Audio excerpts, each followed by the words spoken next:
Así sucesivamente, hay muchas enseñanzas que Dios nos ha mostrado, que Dios nos enseña que no debemos de hacer, y sin embargo se siguen haciendo. De esta manera se le está dando la espalda. ¿A quién? Al Señor. ¿Estamos aquí, iglesia? ¿Cuántos dicen gloria a Dios? Bueno, ¿en qué versículo estamos? Pasamos al 17, ¿cierto?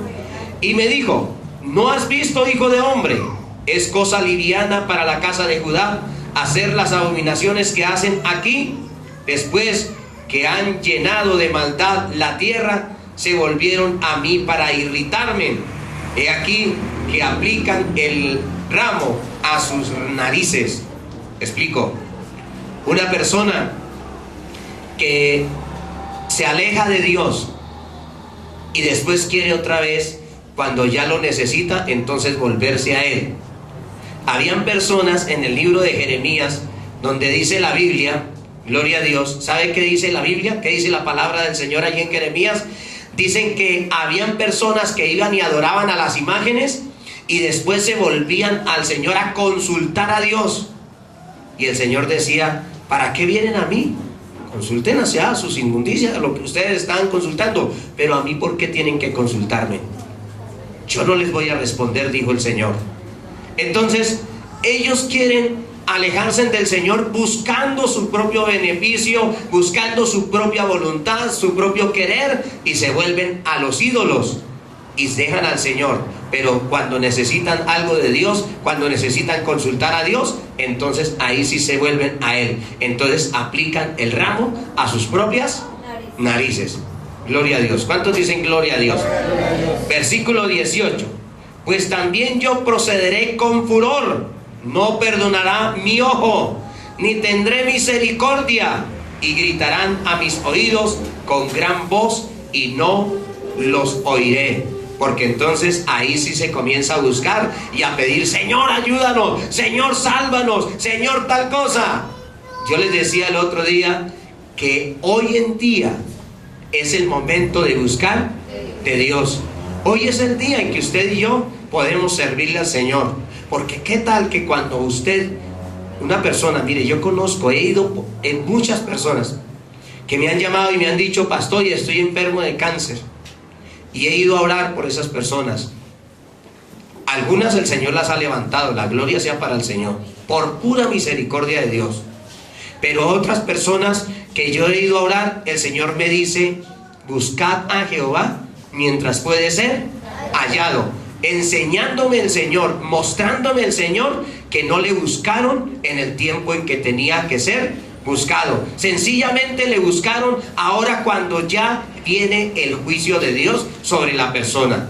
Y esas personas que empiezan a morir de y tienen un sufrimiento terrible, hermanos. Y uno se angustia también ver una persona que está angustiosa con un dolor bien terrible. Y va uno a poner las manos allí sobre esta persona, y resulta que el Señor viene y me dice: no me buscó en el tiempo en que yo pude haber sido hallado. ¿Y qué sucede? Que el Señor me estaba indicando que esa persona iba a partir de este mundo, que esa persona iba a perecer.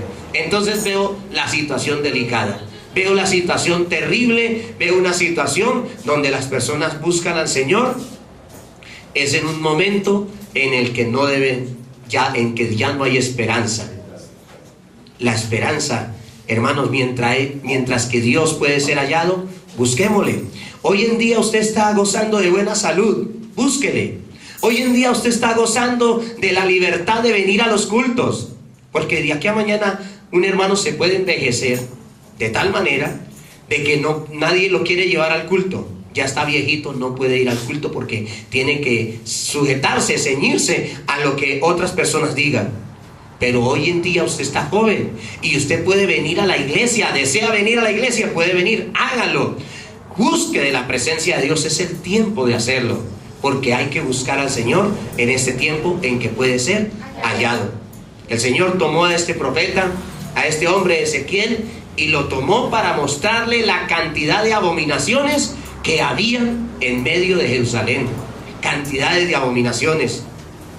Y también el Señor nos muestra con este pasaje bíblico de que lo más oculto que usted haga las cosas, Dios lo va a saber. Dios va a conocer lo que usted está haciendo. Para nosotros es necesario, nosotros como creyentes en el Señor Jesucristo, tener en cuenta de que Dios va a conocer nuestro entrar y nuestro salir. Allá en la parte más profunda, en la parte más oculta, el Señor sabe cómo nos estamos comportando, cómo es nuestro vivir y cómo es nuestro hablar y cómo es nuestro vivir en Cristo Jesús. El otro día daba una enseñanza sobre la necesidad de marcar la diferencia entre el mundo y nosotros. Porque hoy en día no se marca esa diferencia. Ya uno habla con un mundano y habla con un cristiano y es lo mismo. Su hablar es un hablar grosero, es un hablar mentiroso, es un hablar de laxivioso, porque viven es hablando con laxivia, viven hablando de relaciones sexuales y una cantidad de inmundicias. Y a veces hasta se meten en internet para ver pornografía y toda clase de inmundicia. Esto quiere decir que no marcan la diferencia entre el que es de Dios y el que no lo es. Nosotros tenemos que marcar la diferencia. Nosotros tenemos que ser verdaderos cristianos, tener nuestro porte en Cristo Jesús, donde quiera que vayamos. Siempre nuestro hablar, nuestro comportar debe de ser recto. Por eso hoy en día, hermanos, mire, algo que uno le gusta y le agrada es cuando uno puede hablar de todo esto con el rostro arriba, en alto. Porque si alguien dice, es que yo no adultero y está en adulterio, es que yo no me embriago y se está embriagando, es que no soy grosero y lo es. Pero qué lindo cuando alguien lo puede predicar y sacar pecho y decir, no debemos de hacerlo, porque realmente no lo está haciendo. Porque está mostrando no solamente de palabra, sino de hecho y en verdad. Y que nadie puede en la iglesia señalar, ay, mire, el pastor está diciendo eso y yo lo vi tal cosa, y yo vi haciendo esto y yo lo escuché hablando. ¿Sí me va a entender? Sino que nadie puede llegar y señalar al pastor, porque el pastor está andando dentro de la integridad y la rectitud que demanda Dios, para que nosotros como pueblo de Dios vivamos una vida santa y temerosa delante de Dios. Mire, hermanos, la gente siempre va a tratar de acusar al siervo de Dios, pero cuando uno anda en la rectitud delante de Dios, cualquiera que se levante a acusarnos serán avergonzados.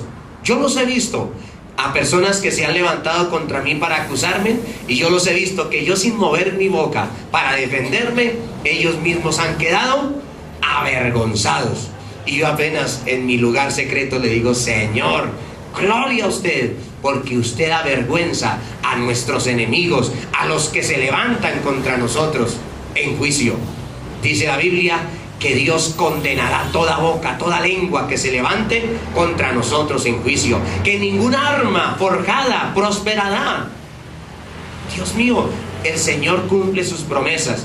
Por eso, desde que nosotros andemos en integridad, en rectitud delante de Dios, andaremos en bendición, porque la gloria de Dios estará sobre nosotros. Amén.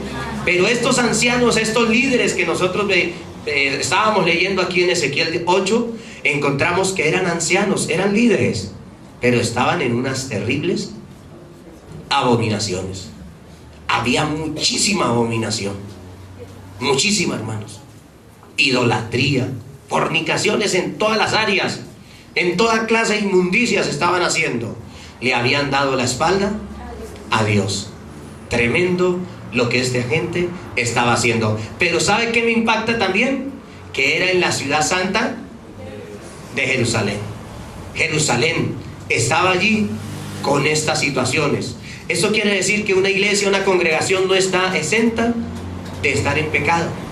Por eso es importante que ustedes miren, observen cómo está su vida espiritual. Que no se estén saliendo de ninguna manera, ni a diestra ni a siniestra, ni a un lado ni a otro, sino que anden en la rectitud que Dios quiere que nosotros andemos, y conservemos esa pureza que Dios quiere que nosotros conservemos. ¿Estamos aquí, iglesia? Amén. ¿Cuántos dicen gloria a Dios? Gloria a Dios. Al nombre del Señor Jesucristo.